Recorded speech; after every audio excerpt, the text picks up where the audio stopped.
అందరూ బాగుండాలని కోరుకుందాం. భోగి పండుగ విశిష్టతను ఈరోజు తెలుసుకుందాం. మనకి సంక్రాంతి నెల అనగానే నెల రోజుల పండుగ. అంటే ధనుర్మాసం మొదలైన కాడి నుంచి కూడా పండుగ దినాలే. ధనుర్మాసం శ్రీ మహావిష్ణువుకి ఎంతో ప్రీతికరమైన నెల. మరి అది డిసెంబరు 13, 14, 15 ఆ తేదీల్లో మొదలయ్యి జనవరి 14, 15, 16 తేదీల వరకు ఉంటుంది, నెల రోజుల పాటు. మరి ఈ నెల రోజుల్లో కూడా ఈ 3 రోజులకి భోగి, సంక్రాంతి, కనుమ ఈ 3 రోజులకి బాగా అత్యంత ప్రాధాన్యత ఉంటుంది. సంక్రాంతి పండుగ మొదలు రోజున భోగి అంటాం. దానికి ముందు సంక్రాంతికి స్వాగతం పలుకుతూ భోగిని జరుపుకుంటారు. మరి ఈ భోగి పండుగ రోజున అందరూ కూడా మరి భోగి మంటలు వేసుకోవటం ఆనవాయితీ. దానికి ముందు ఒక చిన్న మరి భౌగోళికంగా వచ్చేటటువంటి విషయం ఏంటంటే, సూర్యుడు దక్షిణాయనం నుంచి ఉత్తరాయణంలోకి ప్రవేశిస్తాడు. కొద్ది కొద్దిగా జరుపుకుంటూ ఉత్తరాయణం వైపు, ఉత్తరం వైపుకి జరుగుతూ ఉంటాడు దక్షిణం వైపు నుంచి. అలా జరిగే సమయంలో మనకేమవుతుందంటే చలి వచ్చేస్తుంది. అందరికీ తెలిసిందే కదా. అలా అప్పటిదాకా ఉన్నంత వేడిపోయి చలి రావడం మొదలు పెడుతుంది.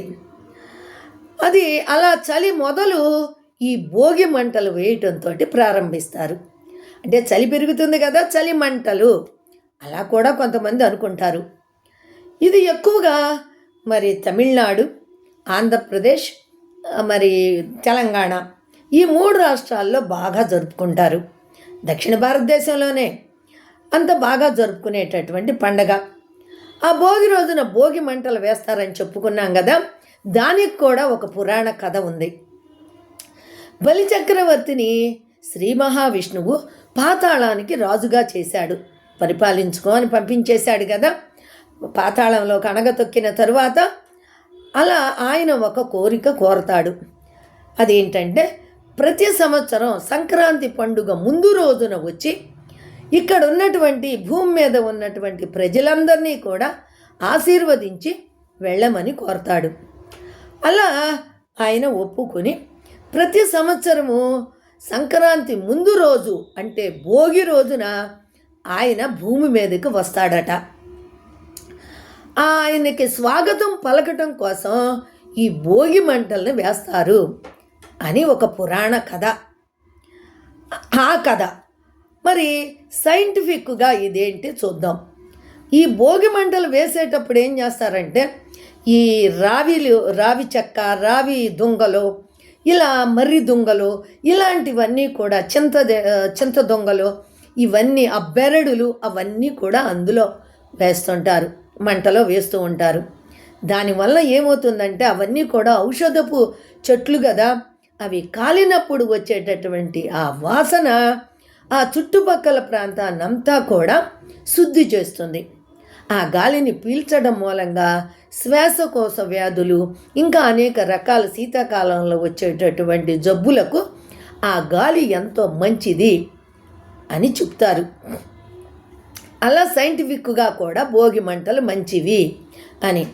ఇంకొకటి ఏంటంటే, భోగి మంటలు వేసేటప్పుడు ప్రొద్దున్నే వేస్తారు కదా, ఇంట్లో ఉన్న పాత సామాన్లు కూడా తెచ్చి అందులో వేసేస్తారు. చాలా వరకు మంటలు మండాలనో లేకపోతే ఇంకొక రీజన్ ఉంది. మనకి ఇంతకు ముందు సంవత్సరంలో జరిగినటువంటి చెడు అంతా పోవాలి, కష్టాలన్నీ కూడా ఈ మంటలలో దహించుకుని పోవాలి.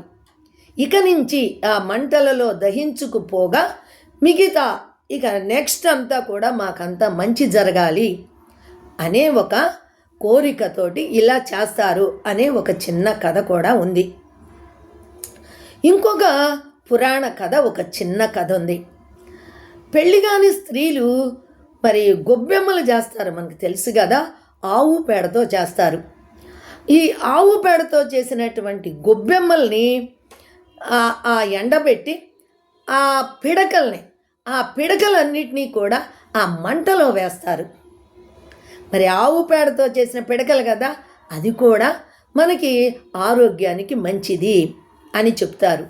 అది కాకుండా ఇలా ఈ ఆడపిల్లలు ఈ గొబ్బెమ్మలు చేసి గొబ్బెమ్మలను పూజించి ఈ భోగి రోజున గోదాదేవిని తలుచుకుంటారు.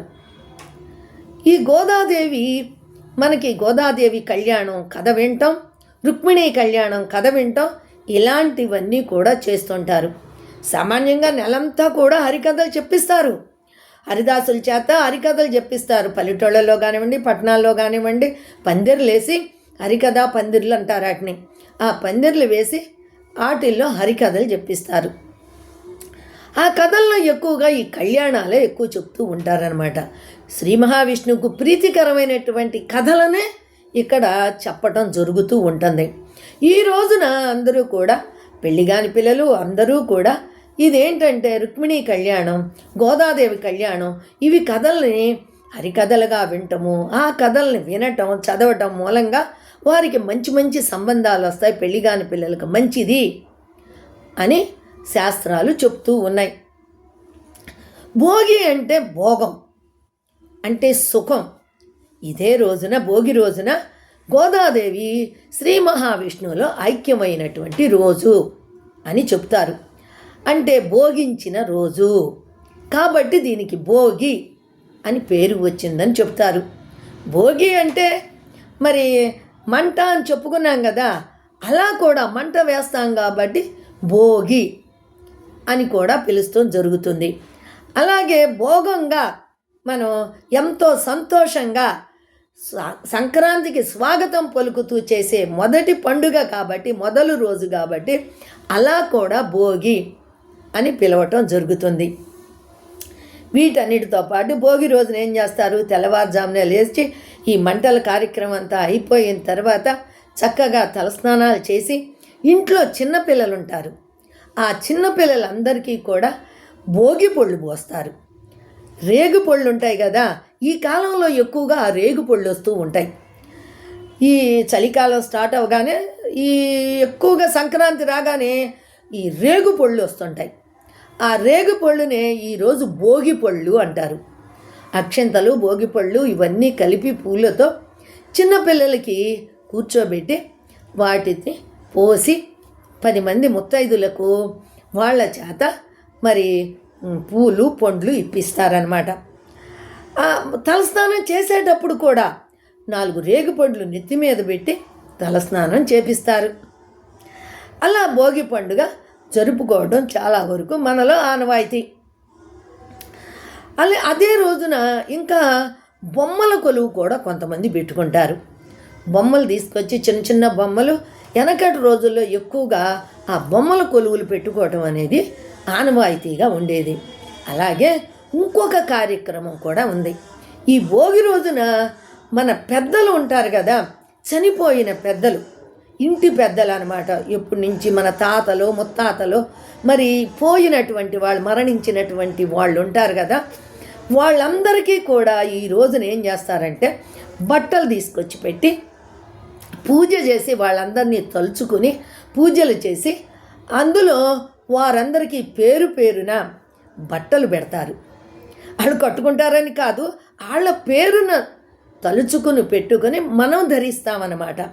అలాగా ఈ భోగి పండుగ రోజున అందరూ పెద్దలకి ఎంతో ప్రీతికరమైనటువంటి రోజు అని దాని సందర్భంగా ఇలా చెయ్యటం అలవాటుగా మన యొక్క రాష్ట్రాల్లో కొనసాగుతూ వస్తున్నది. ఇప్పుడు తెలిసింది కదా భోగి పండుగ విశిష్టత ఏంటి అనేది.